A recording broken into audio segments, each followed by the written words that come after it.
Hello my friends, welcome back to the channel Ashish sir. आज के इस वीडियो में हम लोग बात करने वाले इकोनॉमिक्स 12th स्टैंडर्ड के डिस्टिंग्विश बिटवीन का आखिरी chapter, that is chapter number 10 foreign trade in India. ये चैप्टर बहुत ही ज्यादा इजी चैप्टर्स है। ये आपने कहीं ना कहीं 11th स्टैंडर्ड में इसका बेसिक सीखा हुआ है, इसलिए आपको इसमें ज्यादा दिक्कतें आने वाली नहीं है। तो प्लीज मेक श्योर कि आप वीडियो एंड तक जरूर देखें और आप लोगों से गुजारिश है कि आप वीडियो को डाउनलोड ना करें, क्योंकि इससे चैनल को बहुत बड़ा नुकसान होता है। दूसरी इंपॉर्टेंट चीज, डिस्क्रिप्शन बॉक्स में आपको कुछ लिंक्स प्रोवाइड की गई है, जैसे आपको ओसीएसपी को और बीके के इंपॉर्टेंट क्वेश्चन की लिंक है, साथ ही साथ पूरा का पूरा बीके के ईच एंड एवरी चैप्टर के सॉल्व्ड एंड अनसॉल्व्ड एग्जांपल्स, यानी पूरा का पूरा बीके मैंने आपको फ्री में पढ़ाया हुआ, उसकी भी लिंक्स आपको प्रोवाइड की गई है डिस्क्रिप्शन बॉक्स में। आप उसको डाउनलोड करके या आप उस पर जाकर अपना अकाउंट सीख सकते हैं, उसका एडवांटेज ले सकते हैं। तो चलिए शुरू करते हैं चैप्टर नंबर 10 के डिस्टिंग्विश की तरफ। सबसे पहला डिस्टिंग्विश जो इंपॉर्टेंट है वो है import trade and export trade. बहुत इंपॉर्टेंट चैप्टर क्वेश्चन ये है इंपोर्ट एंड एक्सपोर्ट। आप सभी को पता है इंपोर्ट ट्रेड का मतलब होता है, import trade refers to the purchase of goods and services by one country from another. जब एक देश दूसरे देश से किसी भी तरीके की गुड्स एंड सर्विसेज परचेज करता है, जब एक देश दूसरे देश से किसी भी तरीके की गुड्स एंड सर्विसेज परचेज करता है, उसे हम इंपोर्ट ट्रेड कहते हैं ना। एक्सपोर्ट ट्रेड मतलब क्या?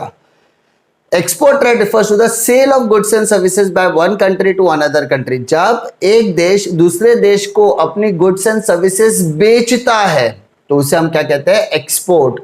यानी एक देश दूसरे देश से जब कोई भी गुड्स एंड सर्विसेज खरीदता है तो इंपोर्ट, एक देश दूसरे देश को कोई भी गुड्स एंड सर्विसेज बेचता है तो export trade. Import trade is the inflow of goods and services to home country from foreign country. यानी यहां पर इंपोर्ट ट्रेड के अंदर गुड्स एंड सर्विसेज का इनफ्लो होता है, हमारे देश में दूसरे देश फॉरेन कंट्रीज के गुड्स एंड सर्विसेज इनफ्लो आते हैं। और एक्सपोर्ट ट्रेड में क्या होता है? It is a outflow of goods and services from home country to foreign country. हमारे देश के रिसोर्सेज, हमारे देश की गुड्स एंड सर्विसेज आउटफ्लो होते जाते हैं कहां पर? दूसरे देश में, फॉरेन कंट्रीज में। Import trade leads to outflow of foreign currency. अगर मैंने किसी देश से सामान मंगाया, वो सामान आने के बाद मेरे देश की करेंसी क्या हो रही है? आउटफ्लो हो रही है। इंपोर्ट ट्रेड, खरीदा तो मेरे यहां से फॉरेन करेंसी क्या हो रही है? आउटफ्लो होगी।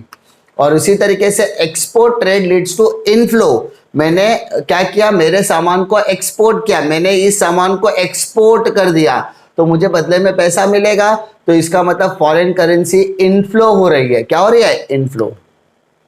For example, India imports petroleum from Iraq, Kuwait, Saudi Arabia etcetera. India जो है वो पेट्रोलियम इंपोर्ट करती है इराक, कुवैत और सऊदी अरेबिया से। Export, India export tea, rice, jute to China, Hong Kong, Singapore etcetera. और इंडिया क्या क्या एक्सपोर्ट करता है? टी, राइस और जूट। किसे? चाइना, हांगकांग और सिंगापुर को। ये एग्जाम्पल से नहीं भी लिखा तो भी आपके लिए सफिशिएंट हो जाएगा, ठीक है। इंपोर्ट और एक्सपोर्ट में आपको कोई दिक्कत नहीं होगी। Now move to next distinguish, that is internal trade and foreign trade. अब आपको समझने की जरूरत है, इंटरनल ट्रेड मतलब क्या? Internal trade refers to a trade within the boundaries of a nation. यानी किसी भी देश की सीमा के अंदर, किसी भी देश की बाउंड्रीज के अंदर जब हम ट्रेड करते हैं, ट्रेड अंदर, ट्रेड मतलब buying and selling of goods and services. जब हम देश की सीमाओं के अंदर, देश के अंदर सामान खरीदने और बेचने का काम करते हैं, सेवाएं सर्विसेज बेचने और खरीदने का काम करते हैं, उसे हम इंटरनल ट्रेड कहेंगे। फॉरेन ट्रेड मतलब क्या? International trade refers to a trade between two different countries. Foreign trade के अंदर दो देशों के बीच में क्या होता है? यातायात होता है, दो देशों के बीच में ट्रेड होता है, simple. It is also known as domestic trade और होम ट्रेड। इंटरनल ट्रेड को हम डोमेस्टिक ट्रेड या होम ट्रेड भी कहते हैं। Foreign trade is also known as foreign trade और एक्सटर्नल ट्रेड। यानी हम फॉरेन ट्रेड को इंटरनेशनल ट्रेड कहते हैं, एक्सटर्नल ट्रेड भी कहते हैं।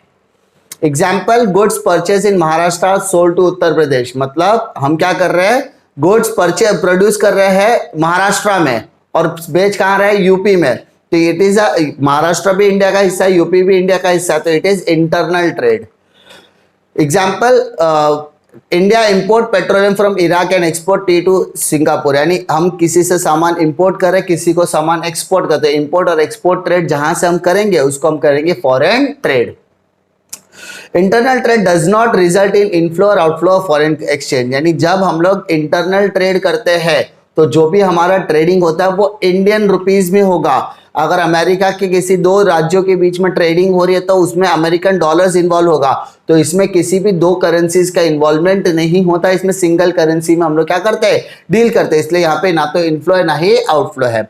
लेकिन जब हम फॉरेन ट्रेड करते हैं इट रिजल्ट इन इनफ्लो और outflow of foreign exchange. Foreign exchange के अंदर जब हम किसी भी दो देशों के साथ व्यापार करते हैं, इंपोर्ट करें या एक्सपोर्ट करें, हमारी करेंसी वहां जा सकती है, उनकी करेंसी यहां आ सकती है, तो यहाँ पे इनफ्लो और आउटफ्लो दोनों होने के चांसेस बने रहते हैं।